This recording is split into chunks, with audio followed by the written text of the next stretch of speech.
when we are um, trying to write, and we have to write, there can be a gazillion reasons why we don't get to the writing. All right, use your creative muscle. If we are working out, if we're trying to get in shape and we're going to the gym once a month, is that going to do any good for us whatsoever? No, it's really not. It's not. So when we are trying to get in shape, in physical shape, it's something we're going to have to do on a daily basis is, walk, exercise, do something, move our bodies, eat right. There's a lot of things that go into it. And the same thing is when we are going to be using that creative muscle, when we're writing, whether it be fiction, nonfiction, doesn't matter. It all takes creativity.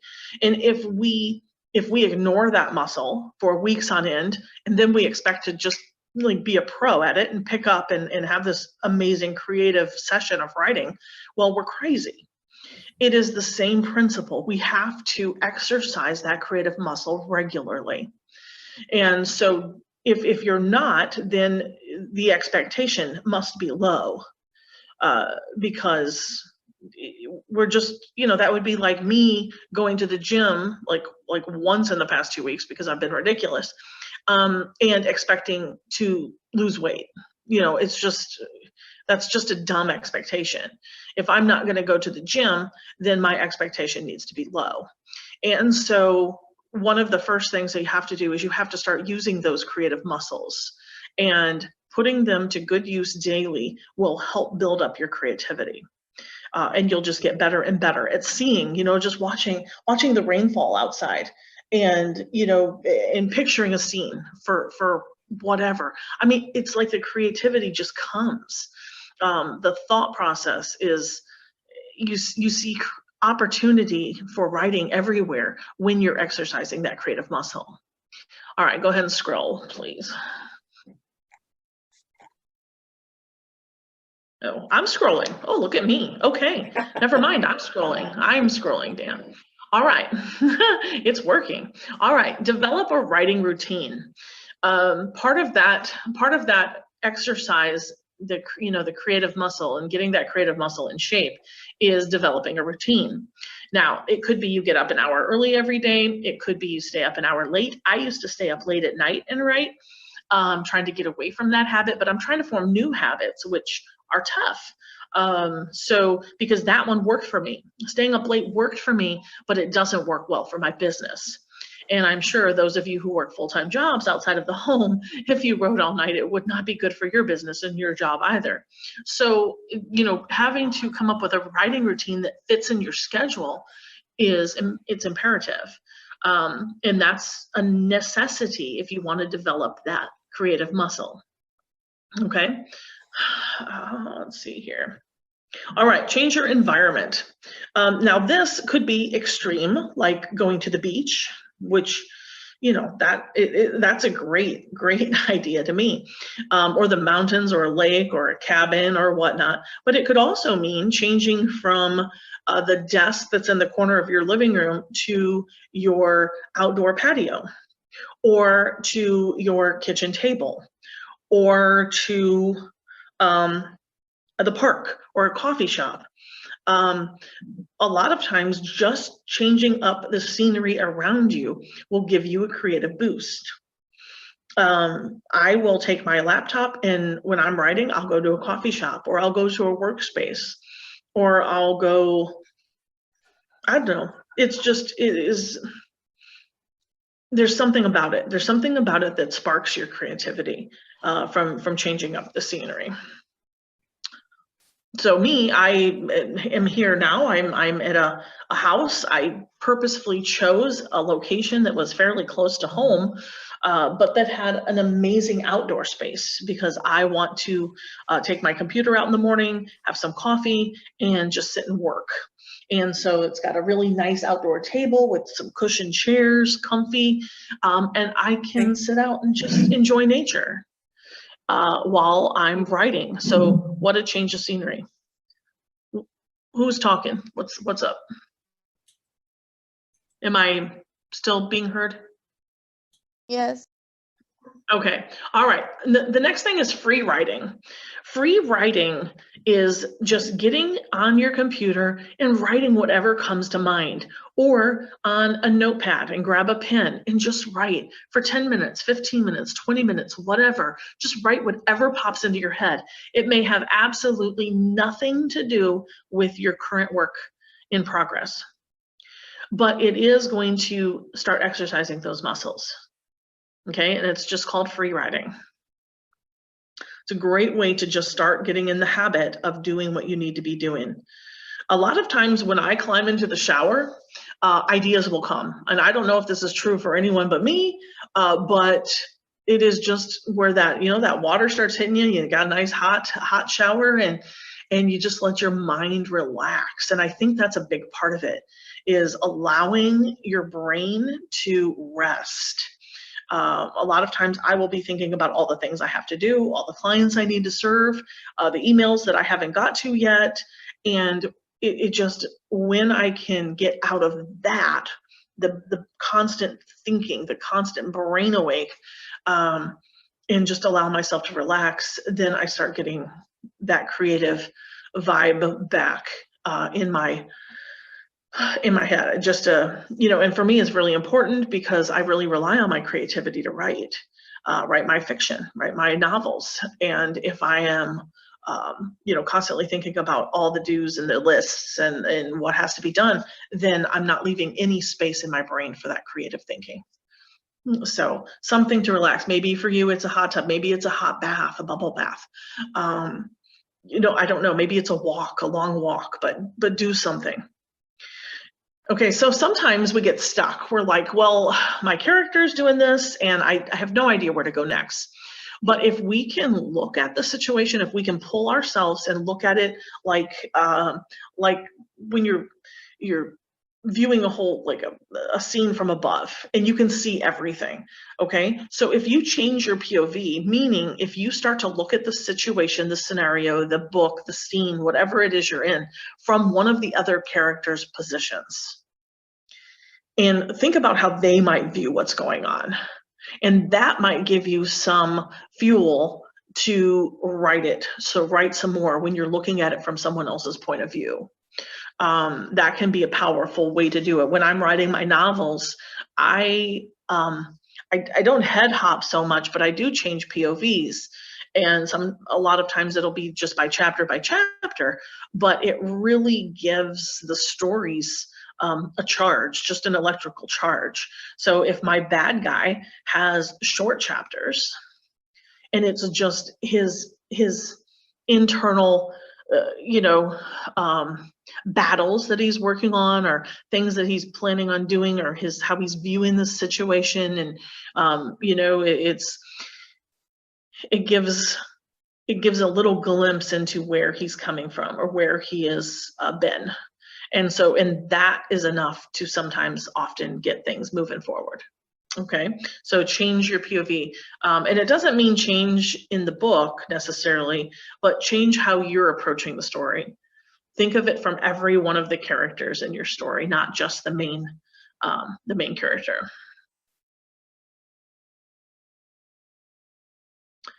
Okay, so another way to really be able to expound on the writing is to sit down and figure out who your characters are. What are they doing? What do they want out of life? What are their goals? What are the mountains in their way? What are their aspirations? What motivates them? What makes them lazy?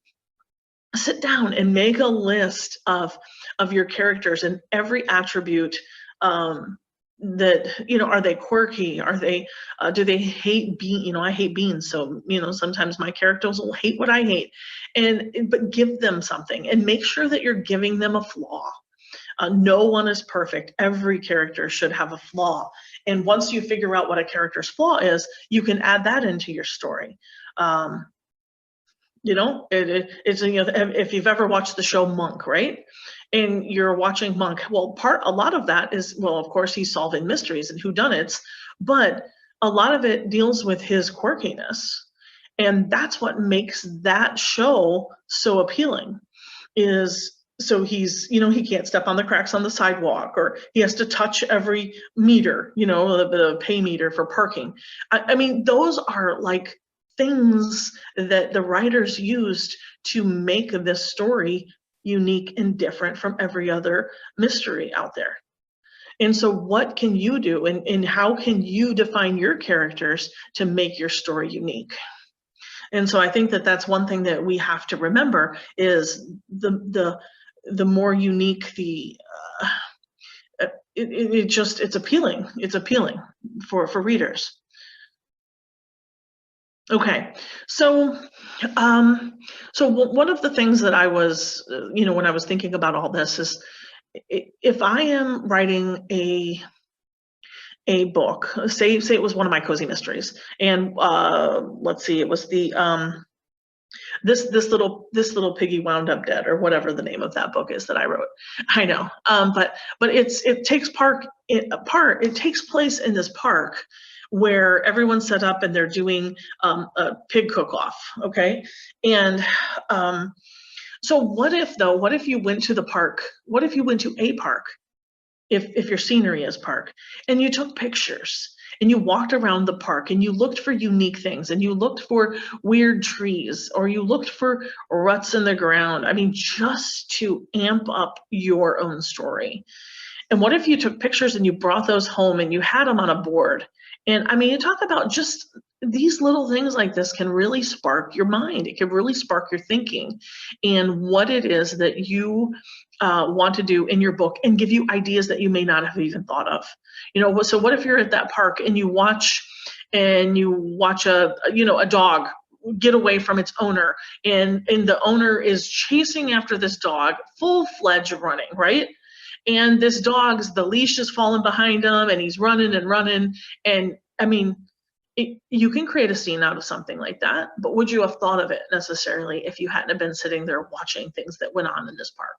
I mean, so there's lots of ways to get out there and spark some creativity for your own writing. Hopefully that gives you some ideas. All right, another reason that oftentimes we shy away from our writing is self-doubt. And this one, it is a little booger to all of us at some point in, you know, that we begin to think, maybe my books aren't that great, or maybe my stories aren't that great, or maybe I don't have good ideas, or maybe 100 other people wrote the same book that I'm writing, and people don't need to hear from me. And so we start to self-doubt everything that we're about as writers. And we have got to get over that. We have to start believing in us, in our ability, in our talents, in the messages that we have to share. And until we can conquer that, that is going to be one of the toughest factors in keeping us from our writing. Simply because self-doubt is a strong, lack of motivator, I guess, more often not. But so we've got to learn to conquer that self-doubt. Exercise. I was telling Dan, I haven't exercised lately, and I can feel it. I can feel it in my energy levels. I can feel it in my body. I can feel it in my creative thinking. Exercise does something to the body, whether it's a walk, it's going to the gym, it's swimming some laps, whatever it is, it releases those endorphins, I believe, and it allows us to become more creative. So try it. Just, it's like 30 minutes, and then see how good you feel. You just feel better about yourself. And when you feel better about yourself, even, you're able to do more. And you want to do more. There's just something about it. Honest to goodness, there is.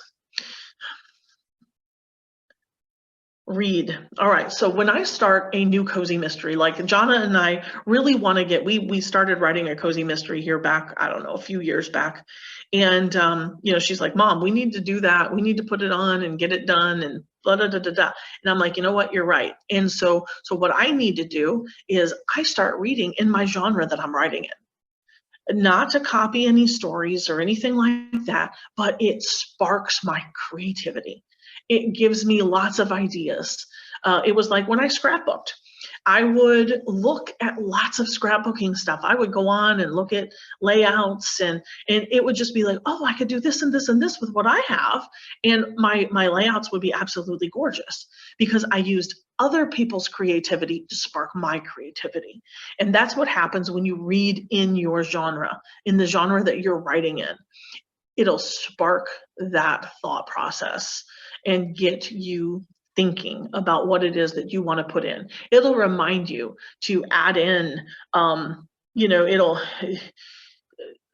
the, just, the problems or the things that come up in a book. And I don't know, it'll give you a lot of fodder for your own books if you're reading. And people tell me, writers especially, when writers tell me that they do not have time to read, I just want to like smack them, because reading is how we get better at what we do.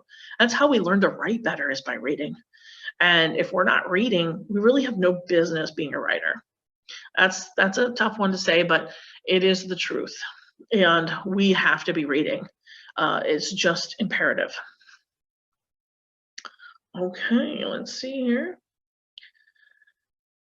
Oh, this is one thing that I enjoy doing. Okay, so some of you know that I am a big picture person. I'm not a detailed person. And when I wrote my first novel, Jana was reading it. She's like, Mom, I don't even know what color hair this woman has. You didn't put any details in here. And so I had to go back and add details to my stories. And so, but one of the things that I've learned is go out there, go where the stories are, and watch people. Watch people as they run around the park and chase that dog, as they're trying to eat at a restaurant with a screaming baby, or watch them, see what they do, see what their quirks are, see how they react. I mean, these are all things that you can implement in your writing.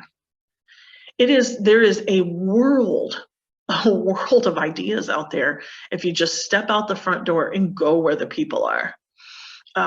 And you don't have to interact, just watch, go to a coffee shop and watch the business people over there who are talking with their laptops, and see what they do, or the student who's studying his book, or, and you think about all the people that you see, right, when you're in the coffee shop, and picture them and picture what they might be talking about and the conversations that they're having, and take those and put them in your books. It brings a dose of reality to your books as well, which is like pretty amazing. All right, have a daily routine. Having a daily routine actually frees your mind. You don't have to think, when am I going to write today? Well, you know when you're going to write today. If you get up an hour early, you're going to be grabbing your coffee, you're going to sit at the computer, and you're going to write for an hour. And then you're going to get ready for the rest of your day. And it frees your mind from trying to figure it out. Oftentimes I'll be like, okay, well, when am I going to get this done? And so I'll go to bed thinking about it, and I'll wake up, after I've been in sleep for 3 hours maybe, and I wake up and my brain is going. It's like, so having that daily routine, it frees your mind, and that's what you need for creativity. You need your mind freed up. Like I said earlier in one of the other points, it's like if our mind is constantly thinking about everything else, we have no room for creativity.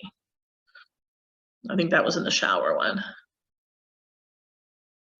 Be a plotter, not a pantser. Okay, so a plotter plots out, a pantser basically runs by the seat of their pants. And what we're talking about here is an outline. Now, if you're like me, I'm a pantser. I tend to just write. But what I do is I figure at least 2 to 3 steps ahead, meaning when I start writing my books, I have a point A and I have a point B. I have the beginning and I have the end. And then there's a whole series of things that have to happen in the middle to get me from point A to point B. So what I'll do is I'll be like, okay, well, in my current work and, work in progress, I have a gal who is, the story opens with her being just a little girl. She's 4 or 5 years old. Her mama is extremely anxious. She's had some mental issues. She has, just been through some things in her life. And so what I'm doing is I'm like, okay, so I want this little girl, I want to show her story in the beginning to show what her growing up years were like, to paint a picture. But that's not the basis of my story. That's just to give everyone an idea of why she's the way she is and what she went through. And so I had to figure out in my head, I had to be like, okay, so she is this little girl, and then she's going to leave home, and then all of a sudden she has a child. And so in my head, I'm like, okay, this has to happen, this has to happen. All right. So I write those. Like, okay, now these 2-3 things more, so it's like I'm planning out 1, 2, 3 chapters ahead all the time, even though I'm a pantster, simply because I have to figure out how she's going to get from that A point to that end point of where I want her to be.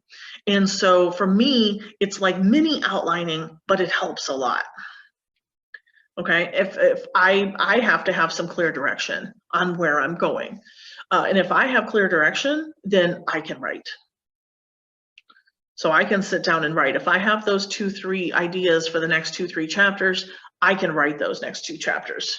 Not a problem, as long as I know where I'm going. Okay, now if you're really, really, really stuck, you could ask your daughter or your husband or a friend to read it and say, hey, what are some ideas? What could happen next? And then that might spark your thinking.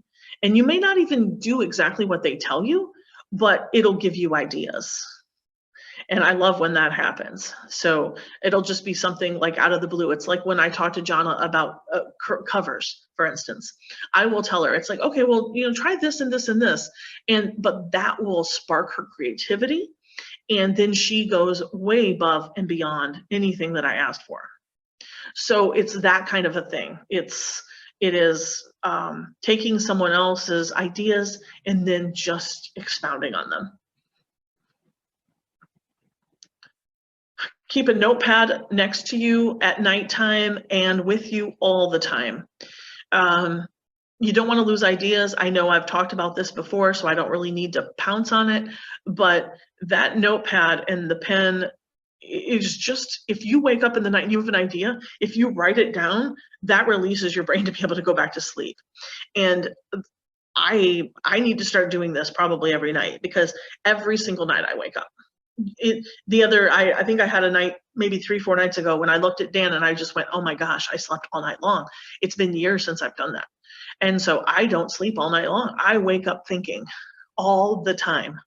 And so I have to be able to get whatever is in my head out, to be able to get back to sleep, to have the energy to do what I need to do the next day.